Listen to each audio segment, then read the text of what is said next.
우리 주님의 은혜와 평강이 수요 기도를 모이신 교우 여러분에게 충만하기를 기원합니다. 사람의 생명이 실로 귀하죠. 그것과 비교할 것이 없습니다. 인종에 따라 달라지는 것이 아닙니다. 흑인을 노예로 썼던 인류 역사의 치욕적인 과오가 있습니다. 이 나라에도 종과 주인이 있었고 노예와 주인이 있었습니다. 인권의 침해는 인류 역사 속에서 죄악상에 대한 전형적인 사례입니다. 지금도 인종적 갈등은 여전하고 인간이 인간의 생명을 해치는 탐욕에 기초한 그 살생의 그 죄악들은 여전합니다. 그러나 하나님이 지으신 인간은 인간 사회에 벌어진 그 차이 때문에 그 인격의 존엄을 손상당하지 않도록 주께서 특별하게 지으심을 주었습니다. 선한 사람이나 악한 사람이나 모두들이 그들이 가지고 있는 인격은 소중한 것입니다. 도대체 그것이 왜 그렇습니까? 그것이 우리가 만일 진화에 따라서 하등 생물체에서 고등 생물체로 우리가 진화한 결과이기 때문에 그렇다라고 말한다면 그것은 틀린 말이 되어집니다. 인간이 이전에 좀 더 저급한 상태 속에서 고급한 상태로 진화되어진 것이 단순히 인간의 존엄의 이유가 되어진다면 우리 인간은 더 나은 진화를 위해서는 다시 희생되어지고 죽어줘야 할 이유가 되기 때문입니다. 그렇지 않습니다. 진화는 거짓입니다.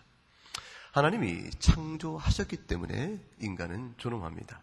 그 창조가 다른 피조물과 다르게 창조되었기 때문에 존엄합니다. 인간이 하나님의 형상으로 창조되어졌기 때문에 존엄합니다. 하나님의 형상으로 창조되어졌기 때문에 인간은 여타의 이 피조물에 대하여 하나님을 대신하는 대리적 통치자로 서 있습니다. 인간의 창조의 과정에 대해서 성경은 아주 특별하게 언급을 합니다. 창세기 1장 26절 말씀을 보면 이렇게 나옵니다. 읽어보실까요? 하나님이 가라사대 우리 형상을 따라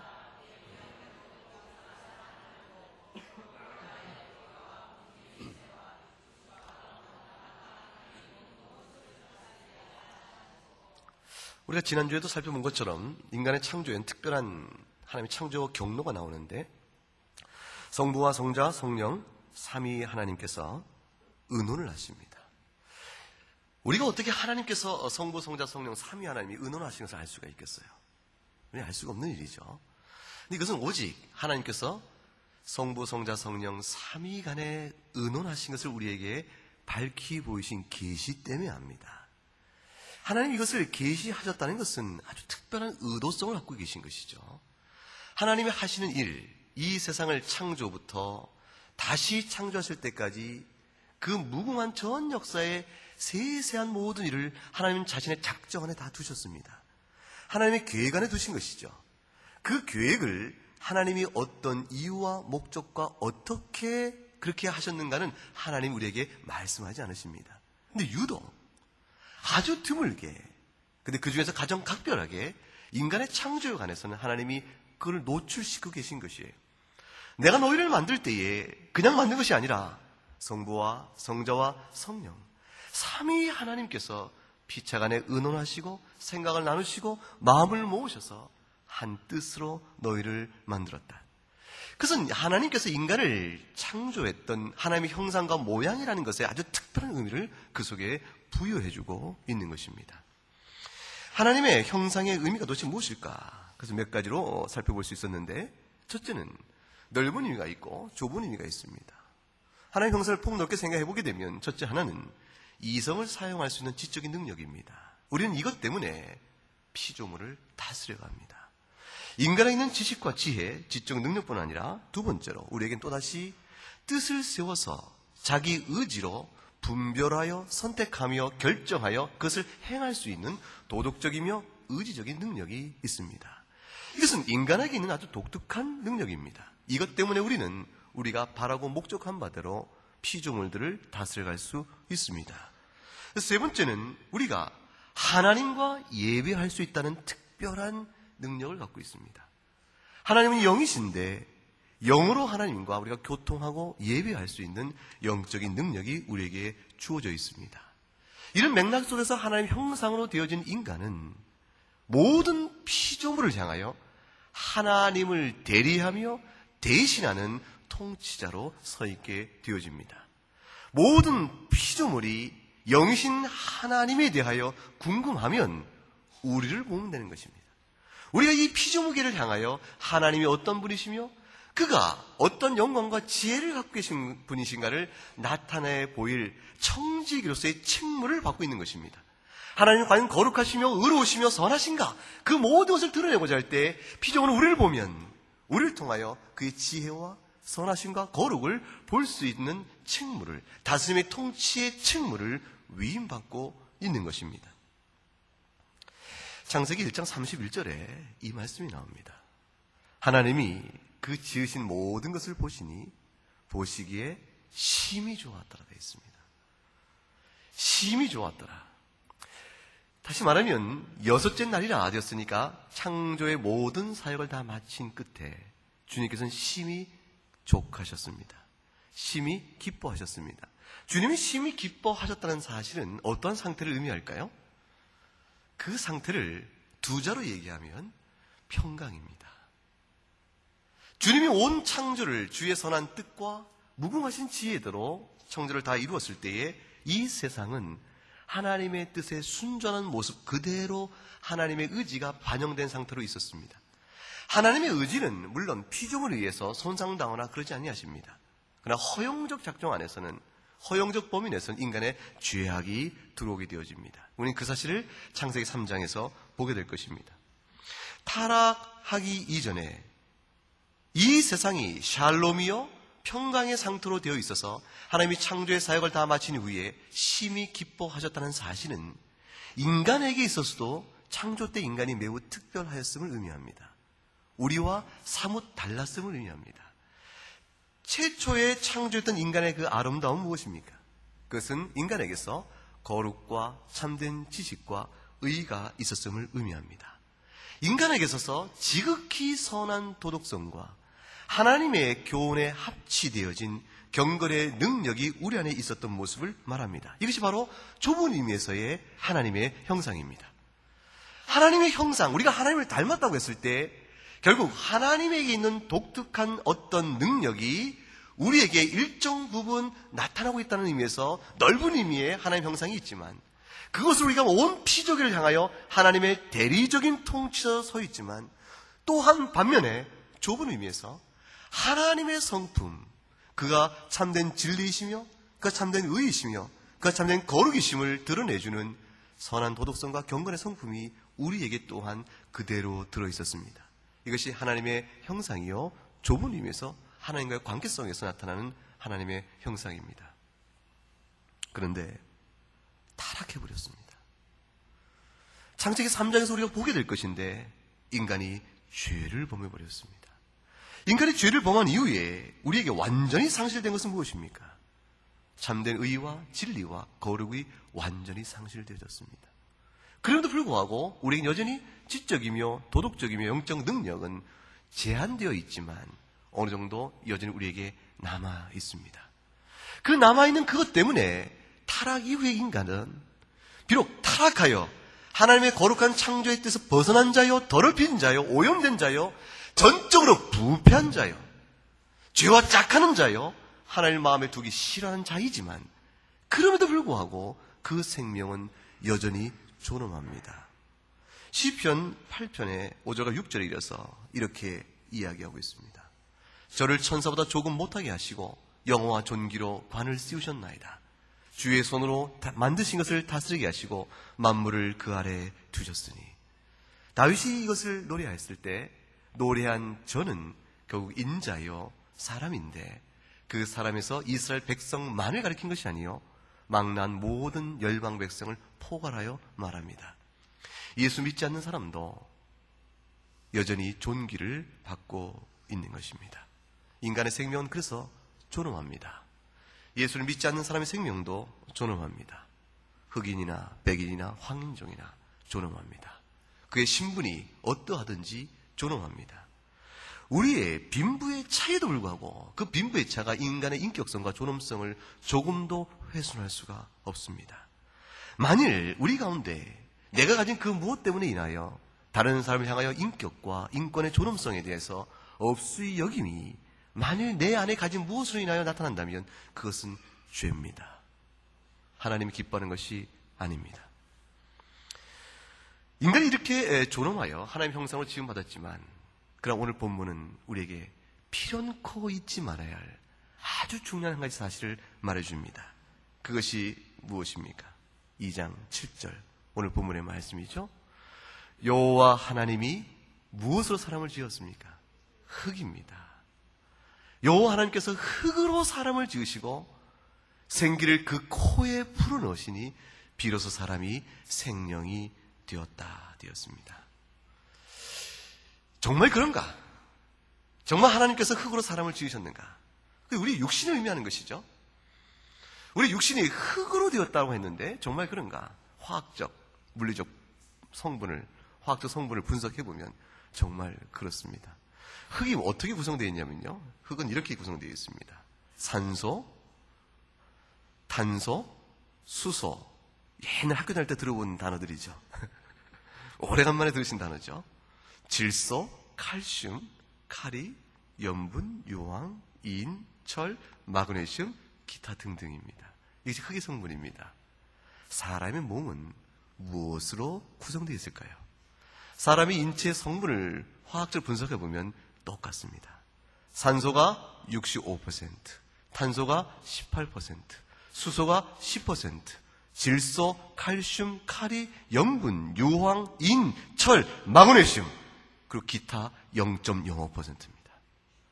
흙의 성분과 인간의 몸의 성분은 화학적 성분의 요소가 동일합니다. 하나님은 사람을 흙으로 지으신 것입니다. 따라서 동물과 사람은 육체적 관점에서 보게 되면 차이가 없습니다. 육체의 관점에서 보게 되면 동물의 몸이나 사람의 몸은 유사합니다. 이것은 기가 막힌 은혜입니다. 왜냐면요, 타락하기 이전에는 우리가 죽음이 없었죠.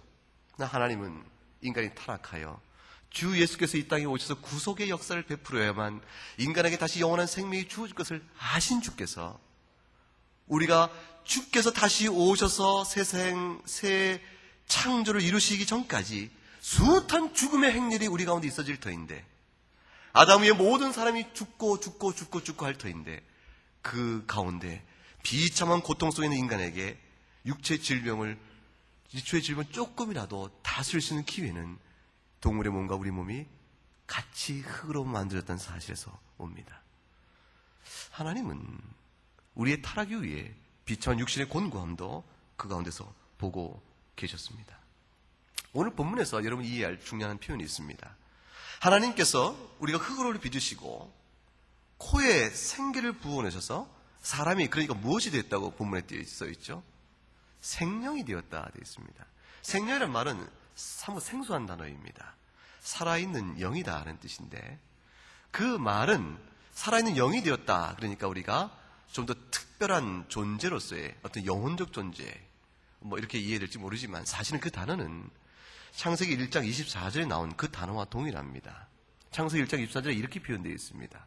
하나님이 가라사대 땅은 생물을 그 종류대로 내되, 여기 생물이 무엇을 가리키죠? 육축과 기는 것과 땅의 짐승을 가리킵니다. 그러니까 여기 생물은 인간을 포함하고 있지 않습니다. 그저 동물을 가리키는 것입니다. 근데 이 생물이라는 단어와 우리가 봤던 생명이라는 단어는 똑같은 단어입니다. 그러니까 하나님께서 코에 생기를 부어넣어 사람이 생명이 되었다는 것은 사람이 짐승과 같이 기동하며 육체를 움직여 살아있는 존재가 되었다라는 정도의 의미를 갖습니다. 인간은 흙덩어리인데 이 흙덩어리가 어떻게 살아서 움직이게 되어졌는가? 저 짐승을 먼저 창조하신 동물들은 움직이고 있는데 저들과 같이 인간도 살아 움직이게 된 것이 하나님께서 코에 생기를 넣으심으로 되어진 것이라, 그 말씀을 주고 계십니다. 그러므로 인간은 동물과 큰 차이가 없습니다. 다만 그럼에도 불구하고 하나님의 형상에서 갖고 있는 우리 지적인 능력이요, 도덕적 능력이요, 영적 능력을 주장하고 있는 아주 독특한 기관이 있습니다. 그걸 실행할 수 있는 독특한 기관이 있는데 그 기관이 바로 영혼입니다. 하나님께서 우리 가운데 생기를 부어넣으심으로 우리도 동물처럼 육신을 제어하고 움직일 수 있는 정신적 활동이 우리 안에 생명력으로 드러나기 시작했는데, 그 가운데는 매우 독특하게 인간을 만드신 하나님의 방식은 짐승을 만든 것과 달리 짐승은 말씀으로 나오라 함에 있었게 되었는데, 인간은 하나님이 의논하시면서 코에 생기를 불어넣는 번거로운 작업을 통하여 인간을 만드시니 인간의 영혼 속에 그 특별한 능력이 주어진 것입니다. 따라서 인간이 인간다운 것은 하나님께서 우리에게 주신 바 된 놀라운 은혜요, 영혼의 능력 때문인데, 하나님께서 이것을 거두가시면, 하나님께서 이것을 우리에게서 더럽다 부패하시고 죄의 책임을 물으시면 우리에게 무엇이 남을까라는 것입니다. 사람이 죽게 되면 결국 어떻게 되어집니까? 흙으로 돌아갑니다. 인간이 흙으로 지었던 사실을 많은 신학자들이 한번 생각을 해봤습니다. 왜 하나님은 무에서 인간을 그냥 이렇게 만들지 아니하시고 저 짐승을 만든 것처럼 흙을 가지고 이렇게 만드셨을까 생각을 했습니다. 그것은 많은 사람들이 생각해봤지만 알 길이 없습니다. 하나님의 마음을 하나님이 보여주지 않으면 어떻게 하겠어요? 성경을 샅샅이 뒤져봤지만 내가 흙으로 만든 까닭은 이렇게 설명 안 하셨습니다. 그런데 미루어 짐작해보는 한 가지 방식이 있습니다. 그것은 뭐냐면, 아마도 하나님께서 인간이 하나님의 형상의 창조로 말미암아 온 피족의 대리적 통치자가 되어짐으로 인해서 교만해질 것을 마음에 두시어 인간을 하여금 겸손케 하기 위함이 아니겠는가, 그렇게 생각합니다. 실로 사람은 죽음 앞에서 겸손해집니다. 죽음 앞에서 무력감을 느끼기 때문입니다. 죽음을 이길 자가 없음을 알기 때문에 죽음 앞에서 처절한 절망과 비애를 느낍니다. 흙으로 돌아가는 것입니다. 우리가 땅에 매장을 할 때, 관에 넣어 매장을 할 때 흙으로 덮어버린 순간, 그 순간 인간은 썩어져 문드러져서 흙으로 돌아갑니다. 화장을 시킬 때 화로 안에 그 시신을 넣고 화로에 집어넣었을 때 나오는 것은 다 타버린 뼈다귀만 남습니다. 결국 화학적 성분의 공기 속으로 사라져버리고 죄만 남습니다. 인간의 육신은 흙입니다. 우리 존재를 겸손케 만드십니다. 창세기 3장 19절에 인간의 죄의 결과로 나타난 하나님의 심판을 이렇게 말씀하셨습니다. 네가 얼굴에 땀이 흘러야 식물을 먹고 필경은 흙으로 돌아가리니 그 속에서 네가 취함을 입었음이니라. 그 속에서 네가 취함을 입었으니라. 하나님께서 우리의 생명을 향한 은혜의 손길을 거둬가시면 무엇이 남겠는가? 내가 너를 향한 생명의 손길을 내가 거둬가버리면 네가 무엇이 남겠는가? 주님이 그러셨죠. 재산을 많이 불리고 내 영혼아 이제 쉴만하니 먹고 놀자 했던 그 부자의 어리석음에 대해서 주님이 뭐라고 말씀하십니까? 내가 오늘 네 영혼을 취해가면 너의 모든 자랑이, 너의 모든 근거와 그것이 네 것이 되겠는가? 육신을 보라는, 육신의 생명을 뺏는 자를 두려워하지 말고 영혼을 보라는 자를 두려워하라 하셨습니다. 너는 흙이니 흙으로 돌아갈 것이라고 말씀을 하셨습니다. 사람은 죄악 가운데 있을 때 예외 없이 누구나 죽습니다. 성도의 죽음과 그리스도 바깥에 있는 악인의 죽음은 그 의미와 성격이 다릅니다. 성도의 죽음은 천국에 들어가기 위한 절차요, 악인의 죽음은 영원한 심판의 시작입니다. 세상 사람들은 이 죽음 앞에서 절망과 허무와 비애를 느낍니다. 누구도 피할 수 없는 이 죽음 앞에서 어떻게 생명을 건질 수 있을 것인가? 생명을 원하지만, 생명을 쥐고 싶지만 결코 쥐울 수 없는 자신의 절망 안에서 그들이 선택한 최고의 아름다움은 무엇입니까? 죽음 앞에 선 인간이 생명을 찾을 길 없다는 절망감에서 그들이 취할 수 있는 인간의 인격적 자존의 최선 선택은 무엇입니까? 죽음을 떳떳하고 의연하게 받아들인 것입니다. 그 세상 사람들이 취하는 가장 고상한 인격의 결정체입니다. 한 신문에 암투병 속에서 죽음이 얼마 남지 않은 한 사람의 글이 나왔습니다. 그 글은 이렇게 써 있었습니다. 한번 같이 읽어보십시다.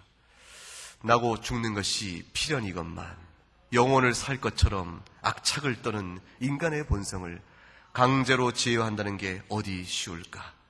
끝없는 분노와 절망, 공포 속에 이별을 준비하는 시간들이 우리네 범인들에겐 얼마나 가혹한 형벌인지 겪어보지 못한 사람들은 짐작조차 쉽지 않을 것이다.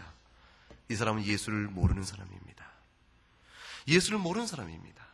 그러니까 글을 쓰는 사람입니다. 문학을 하는 사람이요, 철학을 하는 사람입니다. 인간의 인격과 교양을 사랑하는 사람이었습니다.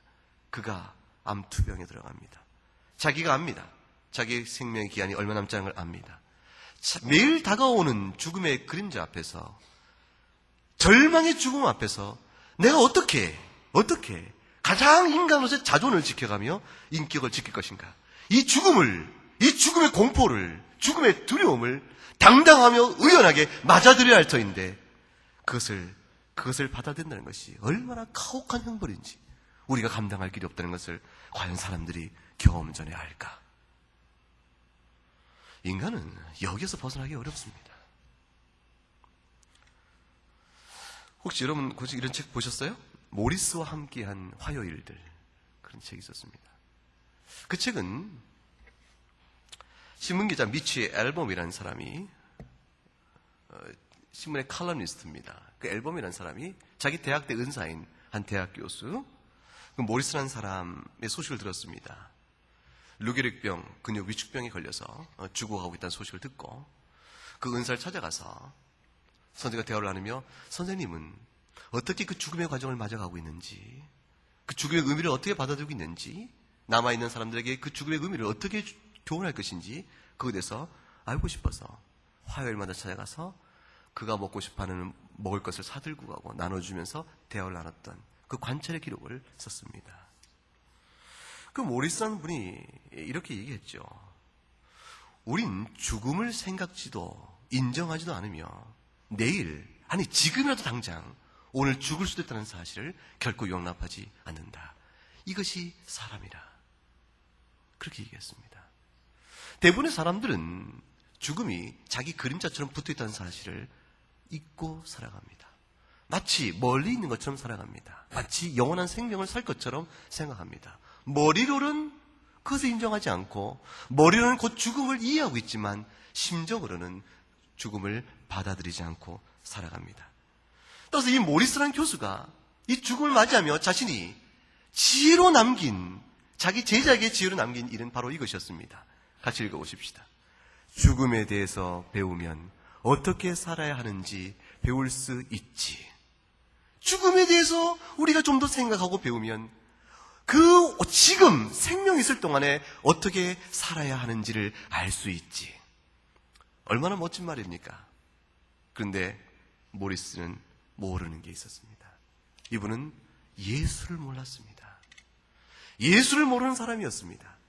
이분이 얘기했던 죽음에 대해서 우리가 알면, 죽음에 대해서 우리가 배우면 오늘 살아가는 인생에 좀 더 지혜롭게 살 수 있지라고 말했던 그 죽음은 무엇이냐면, 모든 사람은 반드시 죽는다는 보편적 사실에 대한 각성뿐이었습니다. 누구나 피할 수 없다는 이 죽음의 사실을 잊지 말자. 너도 죽을 것이다, 나도 죽을 것이다. 피차나 죽을 운명인데 뭐 때문에 우리가 싸우며 살겠는가? 우리가 죽을 것이 아닌가? 욕심을 내려놓자. 우리가 소피차 죽을 것이 아닌가? 너도 내일이 없어질 것이요, 나도 내일 모레면 없어질 운명인데 우리가 뭐 때문에 돈까지 싸우며 명예 갖고 싸우며 욕심을 갖고 싸우겠는가? 피차 죽을 것인데 우리가 지혜롭게 오늘을 살자. 그것이 그가 말하는 것이었습니다. 처세에는 옳은 일이요, 아마도 예수를 모르는 사람에게서는 그것이 최선일지 모르겠습니다. 그러나 모리스가 모르는 말, 그것이 있습니다. 그것이 무엇일까요? 히브리서 9장 27절의 교훈입니다. 한 번 죽는 것은 사람에게 정한 것이요, 그 후에는 무엇이 있습니까? 심판이 있으리라. 죽음을 의연하게 맞는다고 끝나는 것이 아닙니다. 내가 용기 있게 죽음이 와라! 내가 받아들이랴! 한 번 죽지 두 번 죽는가? 그 자세로 장렬하게 죽음을 맞이한다고 해서 끝이 나는 것이 아닙니다. 모리스는 반만 알았던 것입니다. 한 번 죽는 것은 사람에게 정한 이치다. 그것이 그가 알고 있는 죽음에 대해서 받는 교훈의 전부였습니다. 그러나 그가 배워야 될 또 하나의 교훈, 하나님이 흙 가운데 생기를 부어넣어 사람을 만드셨을 때 사람이 죽은 다음에는 만드신 이 앞으로 간다. 그 후에는 심판이 있다는 사실을 알지 못했습니다. 마귀는 죽음으로써 인생에 있는 모든 의미를 험으로 덮어버리고자 합니다. 마귀가 주는 아주 그릇된 미혹이요, 거짓된 교훈입니다. 인생의 모든 의미는 죽음으로 덮어버린다. 사는 동안 의미가 있을 뿐인즉 죽음은 모든 인생의 의미를 덮어버린다. 마귀는 우리에게 그 속삭입니다. 그러나 성경은 우리가 말합니다. 사람이 그 후에는 심판이 있을 것이라. 그리고 흙으로 우리 만들어진 우리가 어떻게 영원한 생명을 얻을 수 있는 것인가? 로마서 6장 23절에 그 답을 알려줍니다. 그 답은 이것입니다. 같이 읽어볼까요? 주의 액사쓴 사망이여 하나님 은사는 그리스도 예수 우리 주 안에 있는 영생이니라. 이것입니다. 우리가 비록 흙으로 만들어졌지만 흙으로 돌아갈 존재가 아닌 것. 하나님께서 우리를 흙으로 창조하셨지만 흙으로 돌아가도록 하기를 하나님이 의도하지 않으셨던 창조. 그 은혜의 역사, 하나님의 형상을 닮은 자로 하나님이 그 사랑을 고백하며 우리에게 사랑을 받기를 원하시며 우리가 함께 교통하며 영원한 예배의 자리로 우리를 불러내셔서 하나님을 찬미하는 가운데 하나님의 영원한 생명을 부여해 주시고 그걸 누리며 살아가는 아름다운 영광. 그 영광을 어떻게 누릴 수 있는 것인가? 흙으로 빚어진 우리가 어떻게 그것을 누릴 수 있겠는가? 그 답은 오직 예수 그리스도입니다. 진정으로 죽음의 공포와 죽음의 허물을 어떻게 이길 수 있습니까? 우리가 이 땅에 살아가는 생의 의미가 어떻게 해서 우리에게 참되게 다가올 수 있습니까? 그것은 우리가 흙으로 돌아가는 것이 아니요, 우리가 흙으로 돌아가는 것이 아니요, 하나님 앞에서 영원한 부활의 몸으로 그리스도와 더불어 영원한 생명을 누린다는 약속의 말씀 속에 우리는 흙을 이겨가는 단순한 흙이 아닌 하나님의 형상으로서의 기쁨과 영광이 있습니다. 고린도전서 15장 45절 말씀에 사도 바울께서는 이 사실을 절묘하게 인용하여 우리에게 제시해 줍니다. 기록된 바 첫사람 아담은 산 영이 되었다 함과 같이 마지막 아담은 살려주는 영이 되었다. 마지막 아담은 누구를 가리킵니까? 예수 그리스도입니다. 첫 아담은 누굽니까? 아담입니다. 아담은 산 영이 되었다. 이것은 바로 읽었던 창세기 2장 7절 말씀을 인용한 것입니다. 하나님께서 그 코에 생기를 불어넣으니 그가 산 영이 되었느니라. 생명이 되었느니라. 아담은 하나님의 생기를 받아서 자신의 육신을 움직이는 생기를 받아 산 자가 되었지만, 그러나 죄로 말미암아 흙으로 돌아갈 자가 되고 말았지만, 이제 우리에게 영원한 생명 살려주는 영, 부활의 영을 주신 이가 있으니 그가 곧 마지막 아담 예수 그리스도이시니라. 46절에 이어서 계속 이렇게 기록합니다. 그러나 먼저는 신령한 자가 아니요 육 있는 자요 그 다음에 신령한 자니라. 첫사람은 땅에서 낫으리 흙에 속한 자이거니와 둘째 사람은 하늘에서 나셨느니라. 무릇 흙에 속한 자는 저 흙에 속한 자들과 같고 무릇 하늘에 속한 자는 저 하늘에 속한 자들과 같으니, 같이 읽죠. 우리가 흙에 속한 자의 형상을 입은 것 같이 또한 하늘에 속한 자의 형상을 입으리라. 이것이 흙으로 만들어진 우리의 유일한 소망이요 자랑이요 위로가 되어집니다. 우리가 사는 인생 속에는 사망의 그늘이 가득 차 있습니다. 우리가 살아가는 이 역사는 맑은 하늘이 아닙니다. 불행하게도 우리가 사는 아담 이후의 전 역사는 이내 곧 해가 가리고 어둠의 폭풍과 몰아칠 검은 구름이 가득 찬 하늘 아래서 우리가 역사를 살아갑니다. 말하자면 진노와 심판의 역사 속에 우리가 살아갑니다. 그 속에서 우리는 유일하게 하나님의 영원한 생명의 약속을 받고 살아가는 하나님의 백성입니다. 무엇으로 인생의 자랑을 삼겠습니까? 흙으로 만들어진 인생인데 하나님의 생기와 그리스도 안에 베푸신 중생의 성령께서 주시는 영원한 생명, 그것이 없으면 흙으로 돌아가고 마는 인생인데, 하나님 영원한 심판 앞에서 영원한 저주 아래 있을 인생인데, 우리가 이 인생살이 속에서 무엇을 우리의 참된 자랑으로 삼겠는가? 그것이 오늘 본문이 우리에게 주고 있는 질문입니다. 여러분은 오늘 하루 무엇을 자랑으로 삼고 그 마음속에 기도하며 사셨는가? 갈라디아서 6장 14절에 사도 바울의 고백을 듣습니다. 그러나 내게는 우리 주 예수 그리스도의 십자가 외에 결코 자랑할 것이 없다. 그리스도로 말미암아 세상이 나를 대하여 십자가에 못 박히고 내가 또한 세상을 대하여 그러하니라. 여러분의 자랑이 예수 그리스도 십자가 하나뿐이기를 주의 이름으로 축원합니다. 그것만이 우리를 흙이 아니라 영원한 생명으로 붙들어 줍니다. 기도하겠습니다. 하나님, 인간을 주의 형상으로 만져서 참으로 존엄케 지었으나 또한 우리가 흙으로 되어진 존재임을 깨닫게 하심으로 실로 우리를 겸비케 하시고 주의 긍휼과 자비만을 바라보게 하시니 감사합나이다. 예수 그리스도 안에서 우리에게 베푸신 영원한 생명을 우리의 유일한 자랑이요 우리의 기쁨으로 삼도록 주여 도와주시옵소서. 그로 인해 우리가 영원한 생명을 자랑하며 이 땅에서 이미 부활의 능력을 맛본 자로 살아가는 큰 기쁨이 있게 하시고 그로 인하여 우리에게 베푸신 영원한 생명을 통하여 주를 영원토록 찬미하고 주의 영광을 높여드리는 저희 인생 되게 하시옵소서. 감사하고 예수님 이름으로 기도 올려옵나이다. 아멘.